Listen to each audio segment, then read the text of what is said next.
Bueno, empezamos con la segunda parte. Lo que vamos a ver ahora es el manejo de las infecciones intraabdominales específicas en algunos casos, ¿sí? Dentro de estas están las colecistitis, sobre todo las colecistitis litiásicas, las colangitis, los abscesos hepáticos, la pancreatitis aguda grave, lo que es el manejo de la parte infectológica, y la enfermedad asociada a Clostridium difficile. Con respecto a lo que es el manejo de las colecistitis y las colangitis, con lo que contamos es con las guías de Tokio. ¿La conocen ustedes, las guías de Tokio? ¿Sí? ¿No? Bueno, están actualizadas de este año, del año 2018, las anteriores son del año 2013, y van a ser adjuntadas a la bibliografía para que las puedan consultar. La verdad que son muy esquemáticas y muy buenas como para lo que es el manejo en general de este tipo de patología.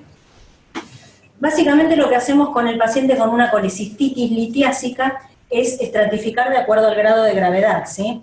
Básicamente lo dividimos en paciente leve, moderado y grave. La leve sería la grado 1, la grave la grado 3. El paciente con una colecistitis litiásica grado 1 es el paciente que tiene fiebre, leucocitosis y signos ecográficos de una colecistitis, es decir, engrosamiento de las paredes de la vesícula y una vesícula dilatada. En ese caso, siempre vamos a ir a los dos puntos principales, que es el manejo antimicrobiano, que es la parte que nos toca a nosotros, y el control quirúrgico del foco.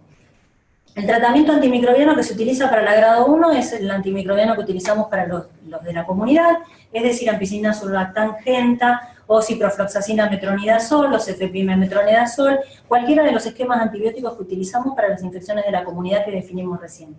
Y el control del foco es la colecistectomía temprana en este caso.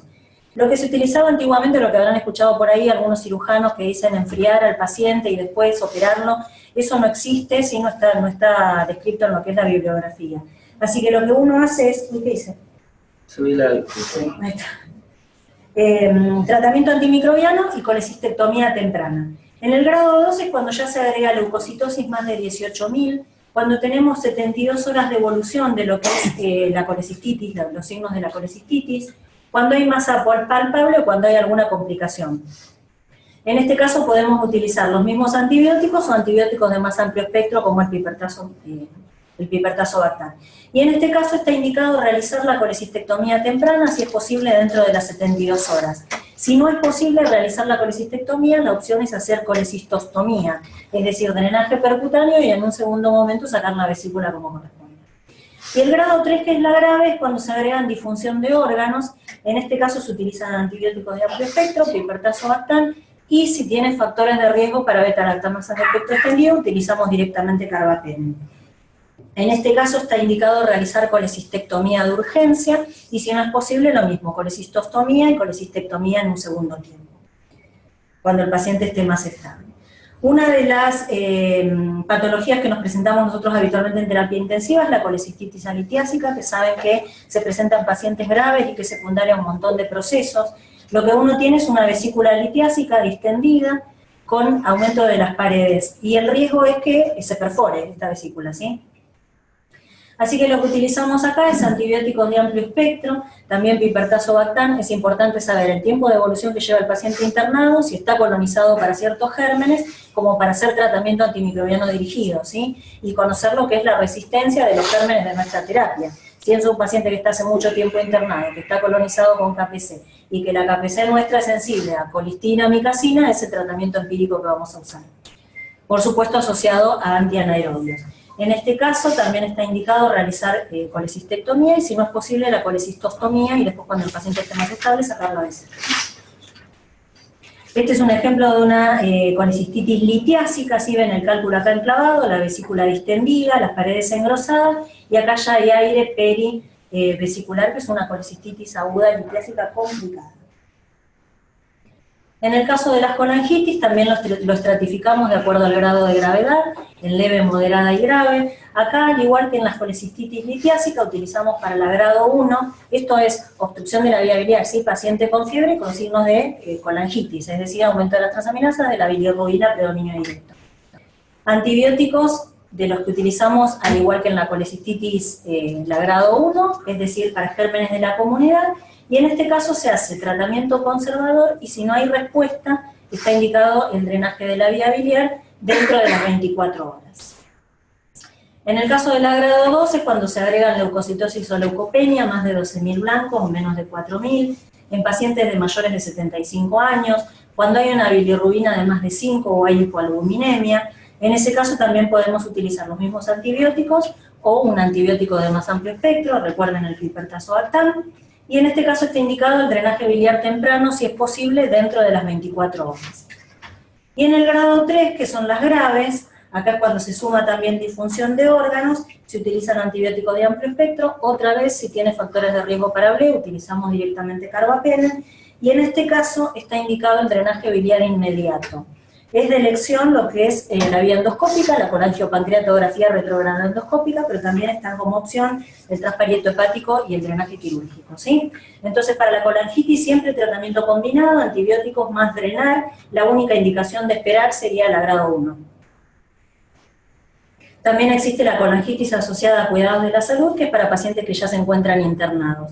Acá es importante también tener en cuenta que si el paciente tiene instrumentada la vía biliar, si tiene un stent, si tuvo una colangiopancreatografía previa, hay que pensar siempre en la pseudomonas porque hay que cubrirla. Y también es importante lo mismo, el tiempo de evolución y si está colonizado o no y con los gérmenes que está colonizado. También en estos casos está indicado el drenaje de la vía biliar.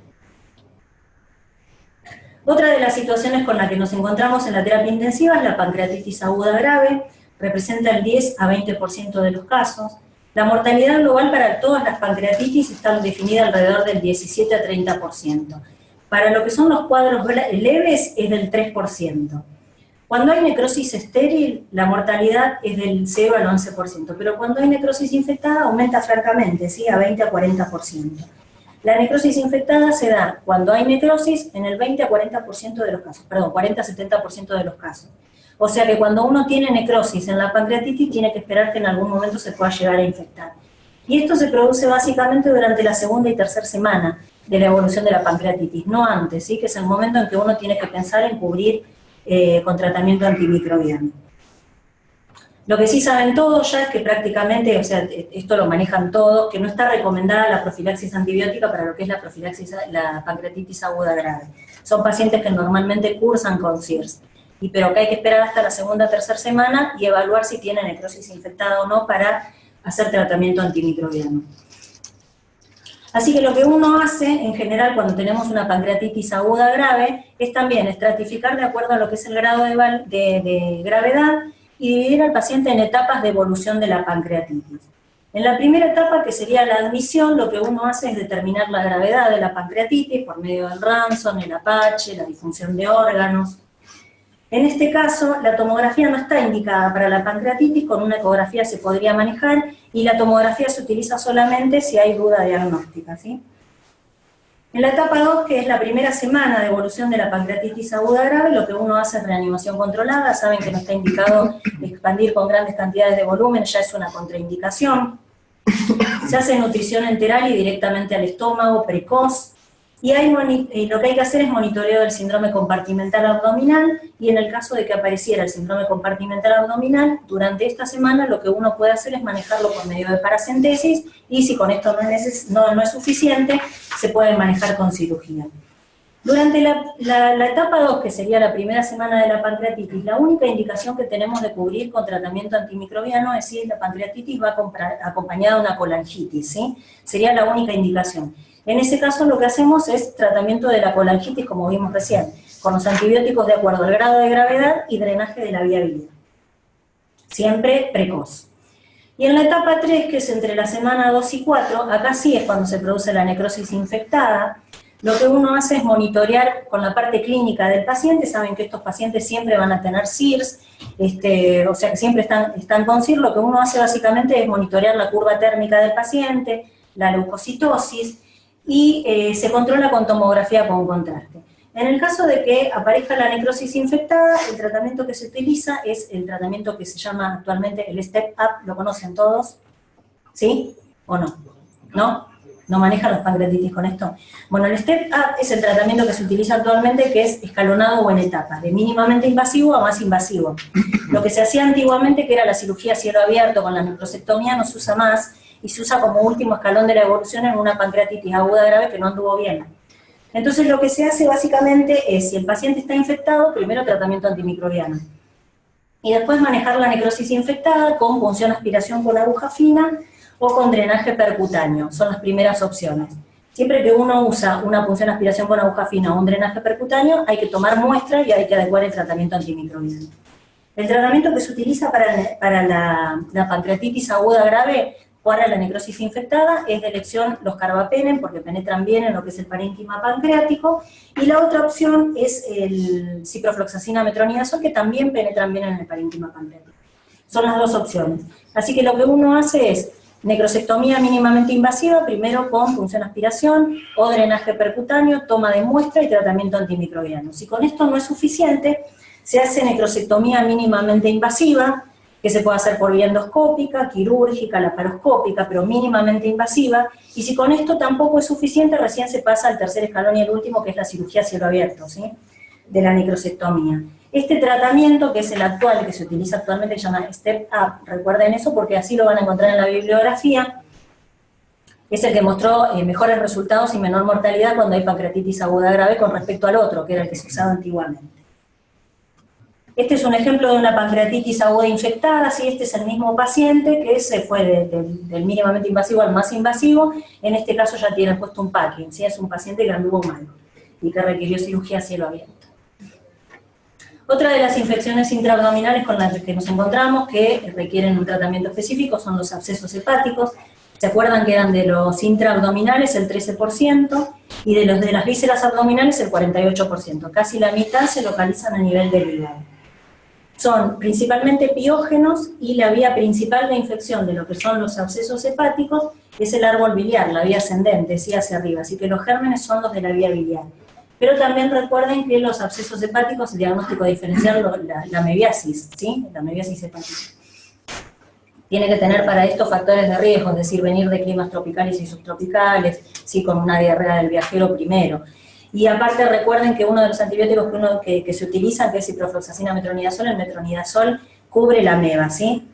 Así que es diagnóstico diferencial. Pero la principal vía de infección es el árbol biliar, 40-50% de los casos. También se puede infectar por vía directa, por traumatismo o por la vena porta, ¿sí? La tromboflebitis de la porta, ¿conocen el concepto de la tromboflebitis de la porta? ¿No? ¿No tuvieron nunca pacientes? Bueno, lo que se produce es una tromboflebitis de la porta a partir de un foco infeccioso distal. Lo más frecuentemente es a partir del foco apendicular de la apendicitis, de un foco diverticular o de una enfermedad periódica inflamatoria. Esto requiere, además del tratamiento antimicrobiano, la anticoagulación porque es una tromboflebitis. Pero es una forma, cuando uno tiene un absceso en el hígado, tiene que buscar también la tromboflebitis de la porta.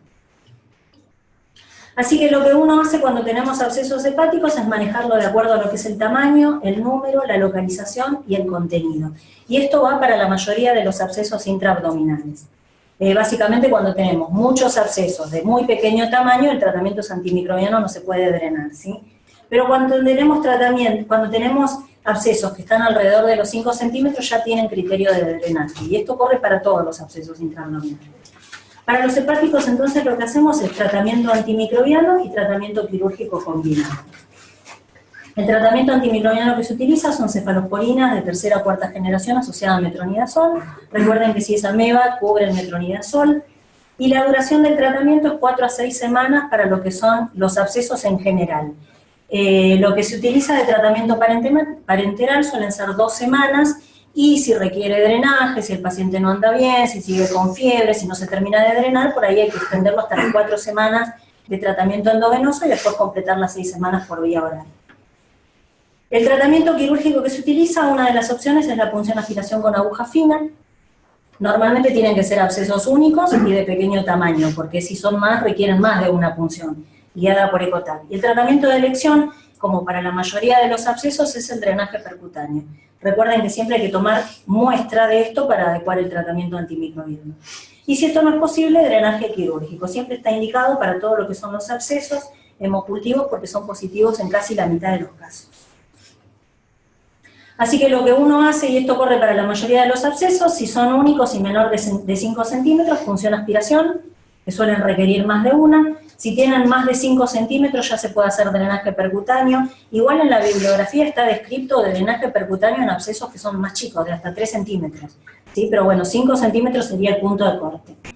Y el tratamiento quirúrgico se usa para los que son grandes, multilobulados, que tienen contenido viscoso, que ocluyen el drenaje y que no llegan a drenar, ¿sí? Eso sería lo principal. ¿Cuánto tiempo dejamos el drenaje percutáneo? ¿Qué les parece? ¿Cuánto lo dejan ustedes? Más o menos, días, ¿qué monitorean? Por vida. ¿Nada? Nada. 5 días por ahí, ¿qué nomás? Nada, ¿qué hacen con los drenajes percutáneos? También viendo cuánto viene. Eso es lo que uno hace, ver si tiene débito, ver cuánto viene y evaluarlo. En realidad lo que se hace es tratar de dejarlo no más de 7 días al drenaje percutáneo. Si sigue dando, lo seguimos dejando. Pero si deja de dar, lo que uno hace es monitorearlo con imagen y con el paciente. Si el paciente sigue con fiebre, sigue con leucocitosis, si el foco no está drenado, hay que pasar a otro escalón, ¿sí? ¿Se entiende? Pero si el paciente está evolucionando bien, uno le hace una imagen, no tiene nada de débito, se retira, no hay que dejarlo eternamente al drenaje percutáneo. Eso es lo que uno hace con los drenajes en general. Este es un ejemplo de un absceso hepático, sí que es grande, ven que es multilobulado, que tiene contenido heterogéneo. Este requiere tratamiento quirúrgico claramente porque con un drenaje percutáneo no se puede evacuar. Y por último vamos a ver lo que es la enfermedad asociada a Clostridium difficile. Bueno, se trata de un bacilo gram positivo anaerobio, es esporulado. Saben que es la principal causa de diarrea infecciosa asociada a cuidados de la salud, pero también hubo un cambio en la epidemiología que hace que circule en la comunidad. Saben todos que un paciente que tiene diarrea hoy en día hay que estudiarlo para Clostridium difficile, ¿no? Tanto, ¿sí? ¿Sí o no? ¿No? Normalmente se lo asociaba a lo que es el tratamiento antimicrobiano y los pacientes hospitalizados, pero ahora circula en la comunidad. Hubo un cambio hace 20 años atrás, más o menos, que apareció una cepa hipervirulenta que hizo que circule en la comunidad, si bien esto está en descenso actualmente. Pero bueno, hoy en día un paciente que tiene una diarrea hay que estudiarlo también para Clostridium difficile. Tiene una incidencia que es del 0,6 al 2,1%, la mortalidad está definida entre el 1 y el 5%, y tiene una tasa de recurrencia que es del 20%, que aumenta al 40% después del segundo episodio y al 60% después del tercero. Y esto es básicamente porque el paciente sigue teniendo los mismos factores de riesgo para realizar la primera infección por Clostridium difficile. En la comunidad, en los pacientes no hospitalizados, hay una colonización de entre el 5 y el 15%, entre los niños menor de 1 año es del 84%, ellos no desarrollan la enfermedad porque no tienen los receptores para la toxina, básicamente, pero tienen una alta tasa de aportación. Esta cepa, la cepa NAP1B1027, es la que está relacionada con la cepa hipervirulenta que circula en la comunidad, que tiene la característica de aumento de la producción de las toxinas A y B, resistencia a las fluoroquinolonas, y además produce una toxina binaria. Esta toxina binaria es enterotóxica, in vitro, y bien no se sabe muy bien cuál es la patogenia, pero sí se piensa que lo que hace es actuar sinérgicamente con lo que son las toxinas A y B para producir colitis severa. Entre los factores de riesgo para lo que son la infección por Clostridium difficile, los intrínsecos son los pacientes mayores de 65 años, los que tienen cirugía gastrointestinal y enfermedad inflamatoria intestinal son factores de riesgo para el Clostridium difficile, los que tienen comorbilidades, gravedad de la enfermedad de base, y entre los extrínsecos los principales son el tratamiento antimicrobiano, la inmunodepresión y la utilización de inhibidores de la bomba de protones. Por supuesto, la internación en unidades de terapia intensiva y la colonización con este tipo de gérmenes. Y para lo que son la enfermedad asociada a Clostridium difficile en la comunidad, los riesgos lo corren principalmente los niños, los jóvenes y las puérperas. la colonización en los pacientes hospitalizados es mucho más alta. Recuerdan que la otra iba del 5 al 15%, en los que son en el ámbito extrahospitalario, y en el intrahospitalario 25 a 55%. La característica que tiene el Clostridium difficile en la comunidad es que es menos frecuente, se da generalmente en pacientes sanos, jóvenes, que no tienen los factores de riesgo que conocemos habitualmente, que es el tratamiento antimicrobiano y el contacto con otros pacientes con Clostridium difficile, y sí tienen la asociación con inhibidores de la secreción ácida gástrica. Entre los factores de riesgo para desarrollar la infección por Clostridium difficile están, ¿se acuerdan?, el tratamiento antimicrobiano principalmente. Los que más están asociados son las quinolonas y la clindamicina para el Clostridium difficile. También las penicilinas, las cefalosporinas. Más ocasionalmente lo dan los macrólidos, la trimetoprima, las sulfonamidas, y más raro el resto de los antibióticos. Si ustedes ven, incluso en los dos tratamientos que habitualmente usamos para el tratamiento del Clostridium difficile, también están como factores de riesgo, el metronidazol y la vancomicina. Y este es uno de los argumentos de por qué no hay que sostener el tratamiento antimicrobiano más allá de los 10 días, que es lo que está indicado, ¿sí? Porque lo que hacemos es ponerle más factores de riesgo para que se desarrolle, o para que siga y para que se perpetúe. El riesgo se corre hasta 3 meses posterior a la suspensión del tratamiento antimicrobiano, es mayor dentro del primer mes y no está relacionado con la cantidad de dosis de antibióticos que haya recibido, porque está descrito en pacientes que han recibido una sola dosis como profilaxis prequirúrgica, ¿sí? Así que no tiene que ver con la cantidad de dosis de antimicrobiano que recibieron. En cuanto a lo que es la patogénesis, uno se expone a lo que es el Clostridium difficile en el ámbito hospitalario durante los periodos de brote, y en la comunidad por los pacientes que son los portadores asintomáticos. En los periodos de brote están los pacientes que son los que contaminan el resto de los pacientes, y esto es por la contaminación fecal-oral. Y fuera de los brotes es por la persistencia de las esporas. Las esporas pueden persistir en lo que son los materiales inanimados hasta 6 meses posterior al contacto, ¿sí? Por eso es tan importante la limpieza y la utilización de lo que son los medios de contacto.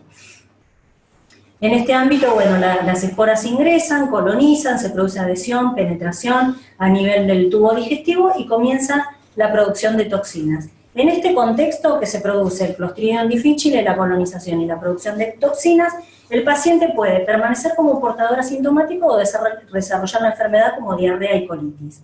¿Cuál es la diferencia entre el portador asintomático y el que produce la diarrea y colitis?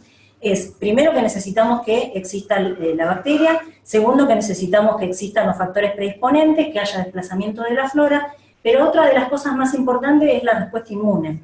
Lo que se vio es que los pacientes que permanecen como portadores asintomáticos tienen una buena respuesta inmune de tipo IgG, a diferencia de los que tienen la enfermedad que desarrollan diarrea y colitis, ¿sí? Y este es uno de los argumentos por los que se está trabajando en lo que es la vacuna para el Clostridium difficile.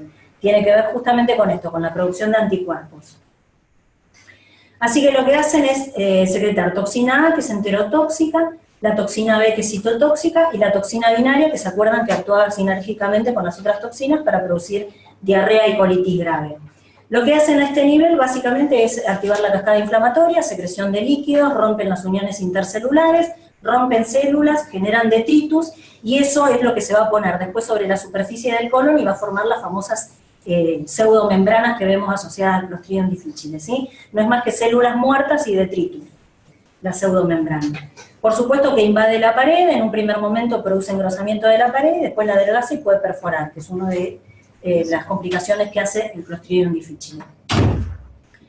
Así que en cuanto a la clínica, el paciente puede permanecer como portador asintomático. Dijimos recién que el principal, lo que determina esto es básicamente la respuesta inmune. Puede producir diarrea de diversa gravedad, puede debutar directamente o producir y complicar con una hemorragia digestiva, puede producir colitis pseudomembranosa o megacolon tóxico, que es la dilatación total y segmentaria de partes del colon, ¿sí? Como vemos acá, y que obviamente tiene alta mortalidad, 50%, y que puede perforar. Así que el diagnóstico se basa en 3 pilares fundamentales, que son la clínica, ¿sí? Con lo que dijimos recién, la diarrea, la colitis, las pseudomembranas, el megacolon tóxico, los métodos microbiológicos y los métodos por imágenes. En cuanto a lo que es el diagnóstico, lo que uno cuenta en general en la mayoría de los lugares es con esto, la glutamato deshidrogenasa, que es el antígeno para el Clostridium difficile, y las toxinas de tipo A y B. La glutamato deshidrogenasa lo único que me dice a mí es que hay Clostridium, pero no me dice si es una cepa toxigénica o no. Lo que me habla de las cepas toxigénicas es la toxina. ¿Ustedes tienen, saben con qué método hacen diagnóstico, dónde trabajan? ¿Con qué? Toxina, las dos. ¿Toxina y antígeno tienen todos? ¿Sí? Normalmente puede venir el antígeno solo en una cubeta y en otra la toxina A y B, a veces hay toxina A sola, a veces hay toxina B sola, y hay otros que vienen ya preparados con una cubeta sola, de un lado tiñe una línea del antígeno y de la otra tiñe la línea de las toxinas A y B. Como si fuera un EVATES. Todo en la misma, claro. Cosa semejante. Claro. Nada más que... La informa da otro resultado. Sí. Pero recuerden que el antígeno, que es la glutamato deshidrogenasa, no me habla de cepa toxigénica, ¿sí? Solo me dice Clostridium difficile. La sensibilidad es esta que ven acá, 60-90%, especificidad alta, 85-95%, toxinas A y B también, sensibilidad alta, y el tiempo es rápido, es una de las principales ventajas que tiene este método, es que es un diagnóstico rápido. Lo otro que tenemos es la citotoxicidad. La citotoxicidad lo que hace es poner un filtrado de materia fecal sobre unas líneas celulares y demostrar directamente la citotoxicidad. Lo van a encontrar en la bibliografía como el gol estándar para lo que es el diagnóstico de Clostridium difficile. Tiene alta sensibilidad, alta especificidad, el tiempo de demora es de 2 a 3 días, pero esto es prácticamente inviable porque se necesitan laboratorios especializados y cultivos de líneas celulares para poder hacerlo. Yo la verdad que no sé si existe en el país, vos sabés. Prácticamente no se usa, pero lo van a encontrar como gol estándar, la citotoxicidad. Tal vez y lo otro, por ahí lo utilizan en algunos lugares, no sé en dónde específicamente, pero para investigación. Para investigación. Me parece porque no es útil. Acá, no, definitivamente, y menos teniendo el antígeno y la toxina. Hablemos sin saber, ¿no? Porque no sé si hay... No, yo creo que no. El otro es la citotoxicidad de cultivo, que lo que hacen es, a la misma muestra de materia fecal que le hicieron antígeno y toxinas, si las muestras dan dispares, el antígeno positivo, las toxinas negativas, lo que hacen es cultivarlo en medio anaerobio, esperan que crezca la bacteria, que es el Clostridium, ¿sí? Y le vuelven a hacer antígeno y toxina. Y ellos, o sea, los que hacen este método, encuentran por ahí una diferencia que suma el diagnóstico. Esto no se hace en todos lados. En el Hospital Muñeca, donde trabajamos nosotros, sí se hace, ¿sí? A las muestras que dan dispares se hace antígeno, toxina y cultivo toxigénico, que es en 3 a 4 días te informan si fue positivo o no. Y lo otro son los ácidos nucleicos, alta sensibilidad, alta especificidad, pero es un método caro, por supuesto, que no está disponible en la mayoría de los lugares. La otra consulta, cuando tenés el antígeno positivo y las toxinas negativas, ¿se trata? Ahí vamos, mira.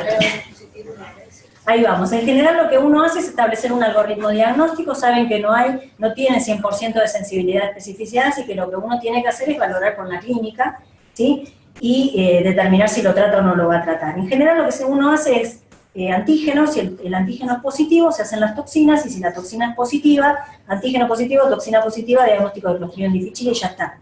Si el antígeno es positivo, me dice que hay Clostridium difficile y las toxinas son negativas, una de las opciones es utilizar métodos moleculares. Y la otra es hacer el cultivo toxigénico, que es lo que hacen en el hospital, ¿sí? En base a esto, o si uno tiene resultados dispares, si no tiene los métodos moleculares, si no tiene el cultivo toxigénico, y el paciente tiene factores de riesgo y tiene diarrea, lo que uno hace en la práctica es tratarlo, ¿sí? Porque recuerden que no tiene 100% de sensibilidad. Lo otro que utilizamos como diagnóstico es la ecografía. Por supuesto, tanto la tomografía como la ecografía son inespecíficos, pero ayudan mucho en lo que es el diagnóstico. En la ecografía lo que uno puede ver es pancolitis, ¿sí? Engrosamiento de las paredes de más de 4 centímetros y de la grasa pericolónica, y se puede ver ascitis, como se ven acá. Y en la tomografía lo que se puede ver es distensión del colon, ascitis, engrosamiento de las paredes de la mucosa, y el signo del acordeón, que es cuando se mete el contraste en el medio de los pliegues engrosados, que es típico del Clostridium difficile. Pero recuerden que estos son métodos inespecíficos y que apoyan a lo que es el diagnóstico. Lo otro que se puede utilizar es la endoscopía. La endoscopía muestra ulceraciones, pseudomembranas y permite lo que es la toma de muestra. Tanto la rectosigmoidoscopía como la colonoscopía no están indicadas si el paciente tiene diagnóstico de Clostridium, se le pone tratamiento y anda bien, ¿sí? No tiene sentido hacer una rectosigmoidoscopía o colonoscopía. ¿En quién está indicado? Cuando tenemos alta sospecha clínica y los resultados son negativos, o en los pacientes que tienen mala evolución con falta de respuesta, o cuando hay presentación directamente con hilo sangrado. Ahí se usa la endoscopía. Otra vez. Este es un ejemplo de una endoscopía de una paciente que tuvimos nosotros, una mujer de 47 años, HIV-Sida con 44CD4, estaba en tratamiento por una lesión ocupante de espacio cerebral, tratamiento empírico para toxoplasmosis con pirimetamina clindamicina, y una tuberculosis pulmonar en tratamiento con 4 drogas. Ella tenía diagnóstico de Clostridium difficile, lo que evolucionó fue con una hemorragia digestiva, con proctorragia, se le hizo la endoscopía y lo que se veían son todas estas úlceras diseminadas en todo el colon, algunas con pseudomembranas, pero todas sangrantes. Esta paciente evolucionó con shock hipovolémico y evolucionó a la muerte, desgraciadamente, pero tenía indicación de sacarle el colon, ¿sí? Si ven, es una paciente que entre los factores de riesgo es una inmunodeprimida y tiene tratamiento antimicrobiano, la clindamicina es uno de los factores de riesgo, ¿sí? Y en cuanto a lo que es el tratamiento en general, de lo que vamos a hablar es de los antibióticos, los probióticos, las terapias adyuvantes, la inmunomodulación y el tratamiento en general de las recaídas. En cuanto a lo que es la clasificación de Clostridium difficile, hay muchas guías dando vuelta y justamente en lo que no se ponen de acuerdo es en la clasificación de leve, moderada y grave. Ahora vamos a ver lo que es la clasificación de las guías ILSA, que son las más nuevas, que son las más sencillas para clasificar al paciente. Esta es la clasificación de las guías de gastroenterología, que son del año 2013, leve, moderada diarrea, grave cuando tiene leucocitosis, dolor abdominal e hipoalbuminemia, complicada cuando tiene hipotensión, fiebre, ilio, blancos más de 35.000 o disfunción de órganos, recurrente cuando reaparece luego de 8 semanas de tratamiento. Recuerden que no se ponen de acuerdo justamente en lo que es la clasificación de leve, moderada y grave. Y el tratamiento lo que se hace es básicamente cuando uno tiene sospecha de infección por Clostridium difficile, es suspender el tratamiento antimicrobiano, lo cual no siempre es posible hacer, reemplazo hidroelectrolítico y no utilizar inhibidores de la motilidad intestinal. Hasta el año pasado el metronidazol era el tratamiento de elección para lo que es la enfermedad leve a moderada, ¿sí? Y es lo que usan todos actualmente, ¿no es cierto? Las guías ILSA, que son las de este año, las del año pasado, perdón, ya el metronidazol no es primera opción para lo que es el tratamiento de Clostridium difficile, sino que es la vancomicina. Y ahora lo vamos a ver. El metronidazol cuando se utiliza en 500 miligramos 3 veces por día, durante 10 días, y la vancomicina se utiliza en dosis inicial de 125 miligramos cada 6 horas durante 10 días. Para las guías ILSA, cuando es, las guías del año 2014, cuando hay enfermedad, ¿qué? La europea. La europea. Perdón. Enfermedad grave y complicada, tratamiento combinado, esto se sigue sosteniendo para las guías ILSA, grave y complicada, sí se utiliza el metronidazol en esta forma endovenosa. Y cuando hay distensión, dosis más altas. Cuando hay segmento excluido, Hartmann y ileostomía, se hacen enemas en forma arreglada de vancomicina, 500 miligramos cada 6 horas. En la primera recurrencia para estas guías es el mismo régimen, y si es enfermedad grave, vancomicina. Para la segunda recurrencia utiliza el tratamiento en dosis de descenso de vancomicina, que sí también está indicado para lo que es la guía ILSA, que ahora lo vamos a ver en un cuadro comparativo. Que es dosis de descenso y que lo van a encontrar como tapering en algunos lados, ¿sí? ¿Lo utilizan ustedes? ¿Lo han utilizado? ¿No? ¿Nunca? ¿Sí? ¿Ustedes sí? Allá también. ¿Sí? El tapering. La realidad es que cuando uno tiene un paciente con Clostridium difficile, siempre usamos metronidazol, vancomicina, y nos quedamos sin opciones cuando el paciente no anda bien o cuando no responde al tratamiento. Entonces, hay pocas opciones acá en Argentina de lo que podemos usar para lo que es ese tipo de paciente. Estas sí son las guías ILSA, recuerden que son del año 2017. Acá pueden ver que lo que es la clasificación es mucho más sencilla. Episodio inicial no grave, menos de 15.000 blancos y creatinina menor de 1,5. El severo, más de 15.000 y creatinina más de 1,5. Fulminante cuando tiene hipotensión, shock, ilio, megacolon, ¿sí? Es mucho más sencilla lo que es la clasificación. Y acá utiliza para lo que es el episodio inicial no grave, vancomicina 125 miligramos 4 veces por día, 10 días, o fidaxomicina 200 miligramos 2 veces por día. Y como alternativa, si no hay vancomicina o fidaxomicina, utiliza metronidazol, ¿sí? Pero solo como alternativa ya dejó de ser primera opción. La fidaxomicina todavía no está disponible acá en Argentina, si bien está aprobado, y nosotros lo hemos usado porque nos han traído muestras de afuera, para lo que es el Clostridium difficile todavía no llegó. Pero bueno, vancomicina, ¿ustedes tienen comprimidos de vancomicina donde trabajan? ¿Cómo se lo dan? Se arma, ¿sí? Que es lo que hacemos en la mayoría de los lugares. Nosotros a veces tenemos y a veces no tenemos, y lo que se hace es dar de lo de la ampolla. Pero bueno, para la guía ITSA, entonces, episodio inicial no grave, primera opción, vancomicina o fidaxomicina, 10 días, ¿sí? Para el episodio inicial severo se utiliza vancomicina o fidaxomicina, acá ya no es opción metronidazol. Para el episodio grave se utiliza vancomicina 500 miligramos, ya se utiliza dosis más alta, asociado a vancomicina rectal, y acá sí se asocia al metronidazol por vía endovenosa. Y para los casos de la recurrencia, una de las opciones es utilizar el régimen prolongado, que acá lo van a ver como pulsado, pero es el que se conoce como tapering, ¿sí? La vancomicina en dosis de descenso. Primero 4 veces por día, después se utiliza 2 veces por día, después 1 vez por día, y después se utiliza cada 3 días, en forma descendente. Es prácticamente una de las pocas opciones que tenemos cuando el paciente no anda bien con Clostridium difficile. O la fidaxomicina. Y para lo que es los episodios de recurrencia, vancomicina pulsado, vancomicina más rifaximina es una de las opciones a usar.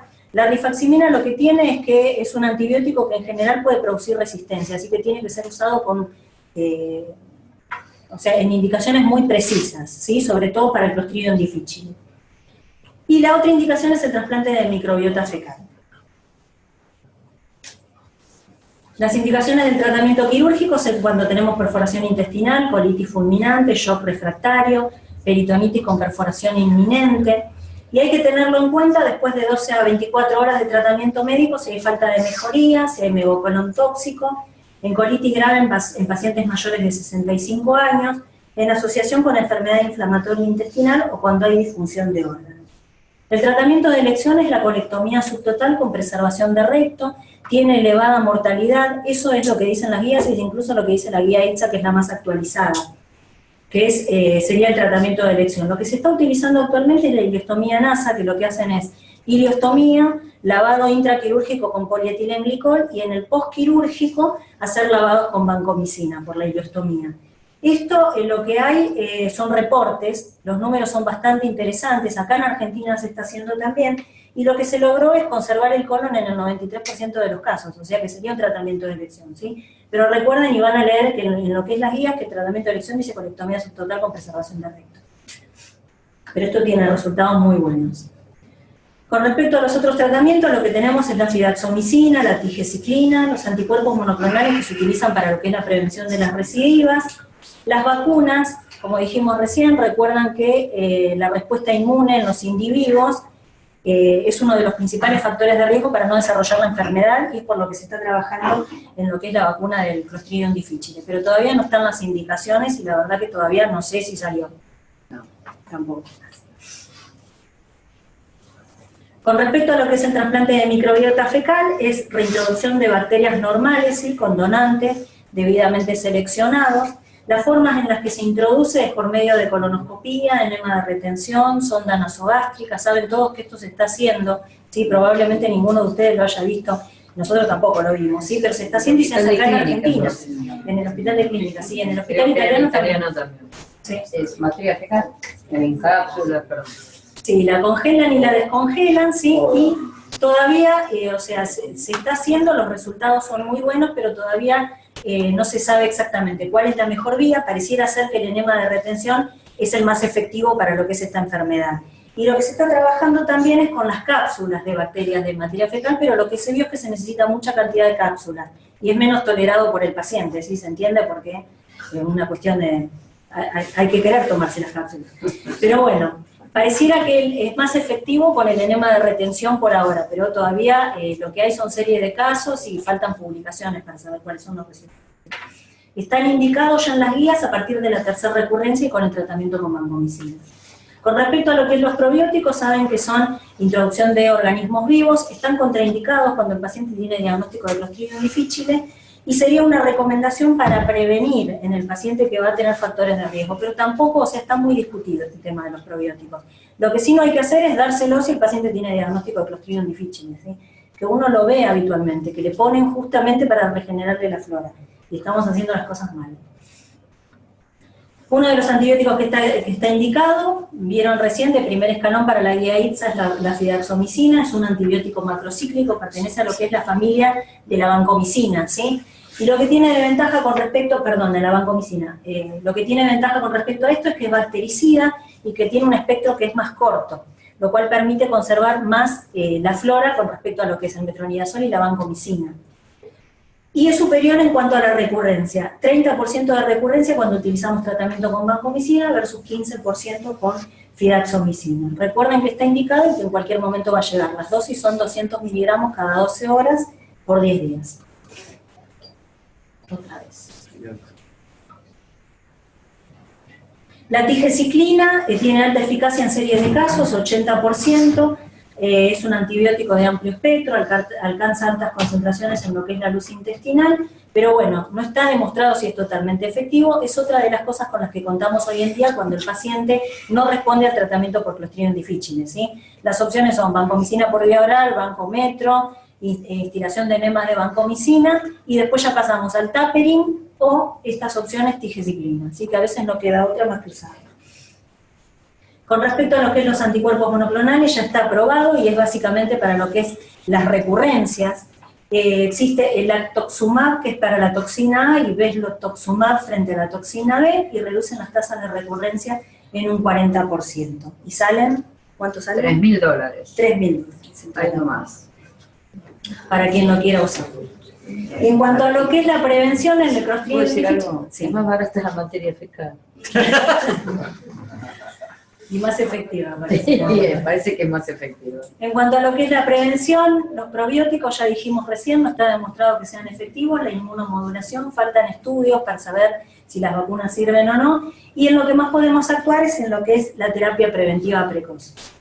Así que básicamente los puntos son estos: el uso juicioso de antimicrobianos, suspender el tratamiento antibiótico cuando tiene la indicación, desescalar cada vez que se pueda, ¿sí? No sostenerlo en forma indefinida, porque uno de los riesgos que tenemos es esto. Recuerden que es uno de los principales infecciones intrahospitalarias.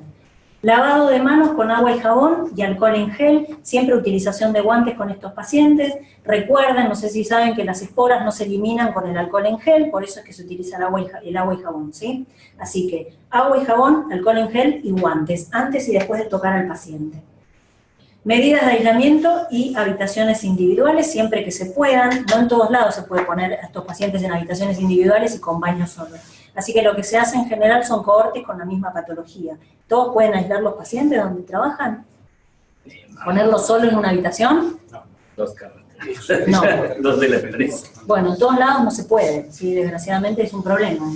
Así que lo que se hace es cohorte, materiales individualizados para cada paciente. Si tampoco es posible esto, hay que hacer limpieza rigurosa con lo que es agua con lavandina entre cada paciente, porque es lo que favorece la diseminación. Medidas de aislamiento, camisolín, guantes. Los camisolines se usan y se descartan, no se usan y se cuelgan para que lo use el próximo, porque eso favorece la diseminación de las esporas, ¿sí?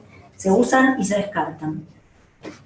Elementos individualizados, medidas de aislamiento, cohortes de pacientes, como dijimos recién, siempre con la misma patología, y limpieza de superficies con soluciones esporicidas. ¿Saben lo que usan donde ustedes trabajan? ¿No saben? Esas cosas hay que saberlas siempre, en general, ¿sí? Normalmente hay soluciones comerciales que se utilizan, el LT8, ¿sí? Por ahí. Si no, se limpia directamente con agua con lavandina. Esas son soluciones esporicidas para esto. Bueno, ¿cuánto dura el aislamiento de Clostridium difficile? Depende. Si es casado, por ejemplo, 3 meses, así no la vea la esposa. Y si no, rápidamente. ¿De cuándo es el aislamiento? Vamos, tiren. ¿Qué hacen ustedes con los pacientes con Clostridium? ¿Lo dejan eternamente? ¿Le levantan el aislamiento? Pues les van a preguntar a ustedes, ¿qué hago con este paciente?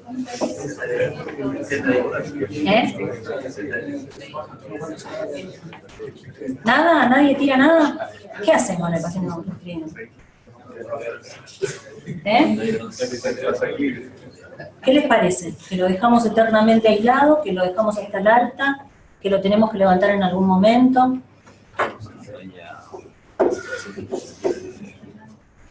¿No? Jorge. Cuando desaparece la diarrea.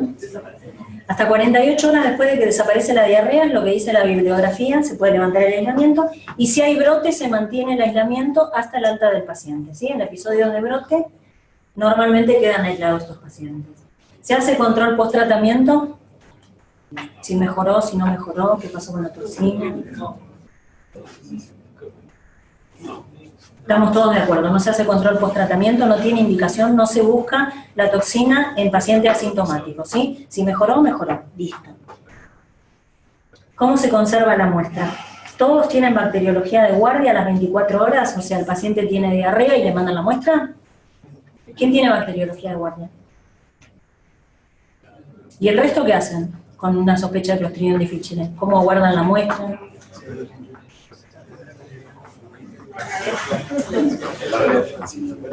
¿Nada? Miren que es una patología frecuente, ¿eh? Están acostumbrados a darlo. ¿Qué hacen? La muestra se conserva aire ambiente. Lo que hay que saber es que la toxina se desnaturaliza. Si después de las 6 horas se empieza a desnaturalizar. Y si uno lo manda al día siguiente, probablemente nos dé negativo y sea un falso negativo, ¿se entiende? O sea que lo ideal es mandarla lo antes posible para que se procese la muestra. Pero no siempre es posible porque a veces no hay bacteriología de guardia. Ante la duda, y si uno no puede, obviamente se hace tratamiento para Clostridium difficile. Bueno, conclusiones, es una enfermedad que está con aumento de incidencia, gravedad y recurrencia. Existen terapéuticas nuevas que las tienen que conocer y lo que más podemos actuar son las medidas de prevención y de control. ¿Sí? ¿Preguntas? ¿Nada? ¿Quedó clarísimo el tema? ¿Perfecto? Bueno, listo. ¿Alguna pregunta?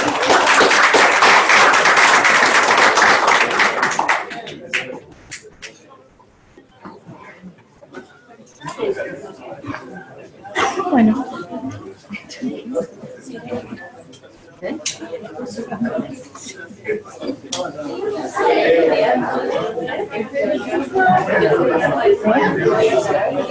No.